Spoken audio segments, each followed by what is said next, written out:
Woo!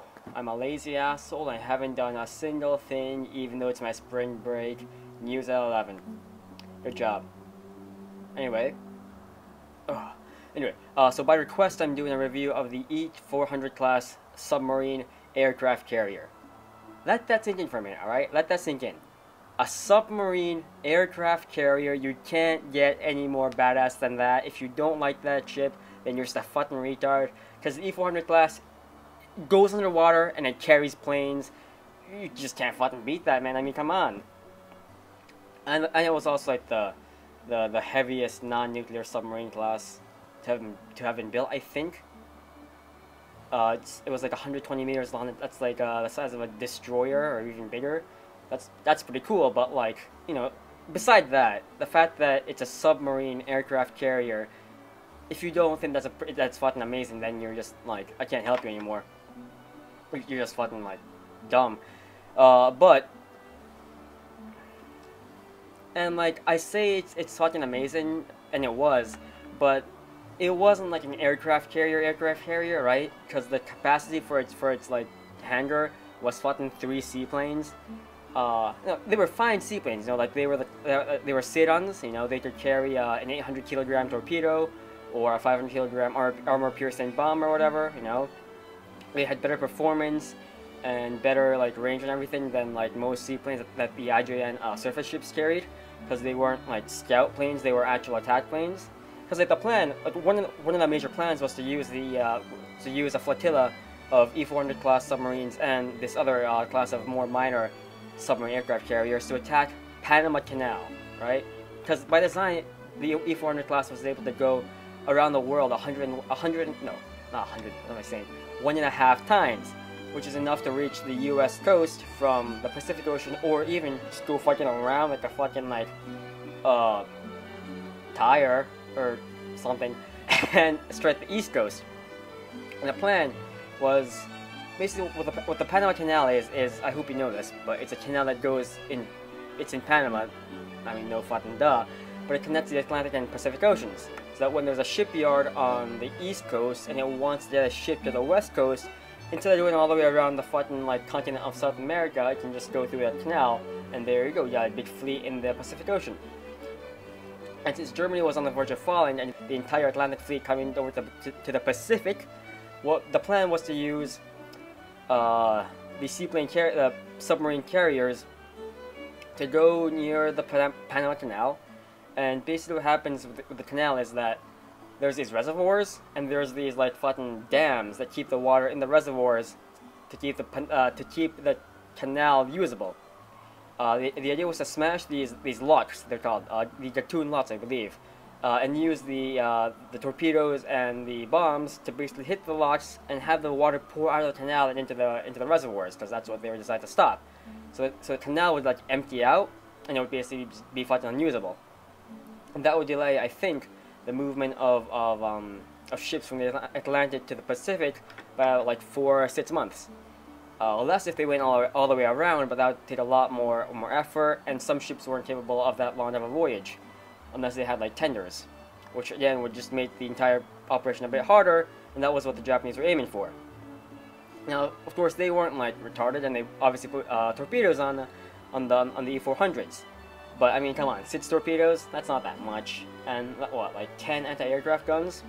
Again, since they were like really submersibles. All World War II era submarines were, because they were designed to operate mostly on the surface. Like, you know, they were faster on the surface, and they weren't like the round tubes that you would see in modern day submarines. They were more like a normal ship, but with a really tiny superstructure, which was the conning tower and the hangar in the case of the E400s.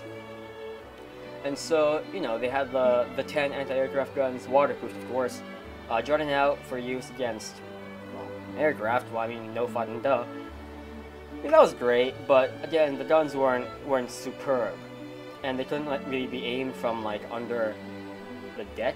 So you had to have the crew members go outside and man them. But that was the case with any other submarine, so that's fine. I think, but really, the plan was to make a flotilla of 18 of these submarine carriers, and they only ended up making 3, which is like a 6th. Yeah, and one of them got converted into a high-speed submarine tanker for oil because they had to transport crude oil from Malaya, from the Malay Peninsula over to Japan. The problem was all other convoys were getting sunk, just getting fucking wrecked. So to avoid that problem of getting sunk by submarines, they converted one of the carriers into an oil tanker to transport oil from Japanese colonial territories to the Japanese mainland. So really, only 2 ended up becoming actual full-fledged submarine aircraft carriers. Just let that, again, sink in for a minute. Submarine aircraft carrier. It may be the most impractical fucking thing you'll ever find, but it's also the coolest kind of ship, except for the battleship carrier hybrid. The Issa and Cuda were great, but this video's not about that. But whatever, you know? 3 seaplanes, if you have, I mean, because with a normal carrier, you have like a flight wing, a wing of aircraft, yeah, right, that made sense? Like 60 times that number. No, that's wrong. Like 20 times. No, yeah, 20 times that number. But you don't have stealth on your side, because a normal carrier can't fucking dive and go underwater without sinking. So they're a lot easier to spot, you know? You can launch a big-ass attack, but you get spotted on the way and you get fucking wrecked. With a submarine, you can launch 3 aircraft, and then crash dive. And there you go. You can't fucking find it, you can't fucking sink it. There, it's like, you know, A+. Again, if you've been spotted though, that there's only 3 seaplanes, and they're seaplanes, which means that they're not like superb in terms of performance, and they're all bombers with no escorts. So it only works for a hit and run type of mission where you sneak in, hit the enemy at port, or maybe like in transit, maybe, and then sneak back out. And of course, for like closer range targets, the torpedoes would do just fine, because they were still the standard torpedoes, and they were fine for sinking enemy ships. You know, they weren't like terrible, so that was all good too. You know, it was a great concept, but the execution was kind of bad, and like the timing was bad too, because by the time they were done and like shaken down and ready for actual deployment, you know, you had Japan was losing the war pretty badly. I think the Leyte Gulf had already happened, so there wasn't any kind of major fleet engagement for them to fight in. Like if they were complete in 42, that would have meant that they would have been used under the policy of Admiral Yamamoto, who was actually the main backer for this idea, and that's why when he died, or when he got killed, the planned number of ships went down from 18 to I think 6 first, or maybe it was 5, and then down to 3. Partially because they weren't really practical, honestly, and they were better things to build, like midget submarines or coastal defense, because Japan was already losing the war at that point, and you needed more escorts and short range naval guerrilla boats, if to put it like in one way. But I forgot where I was for a second there. If they were built in 42, they could have been used at Guadalcanal to harass, you know, just in the Solomons overall, to harass U.S. fleets. You could have used them to, like, because you have the island cover against radar there, so the seaplanes could have been launched from one side of an island, gone around under the cover of like the fucking landmass. Launch some torpedoes, maybe send a heavy cruiser or 2.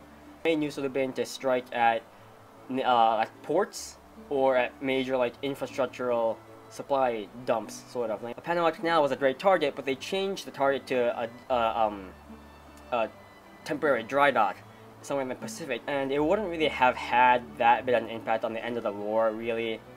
But you know, it would have been kind of cool to have like a fucking you raid an enemy base with a submarine aircraft carrier force. It would have been cool, man.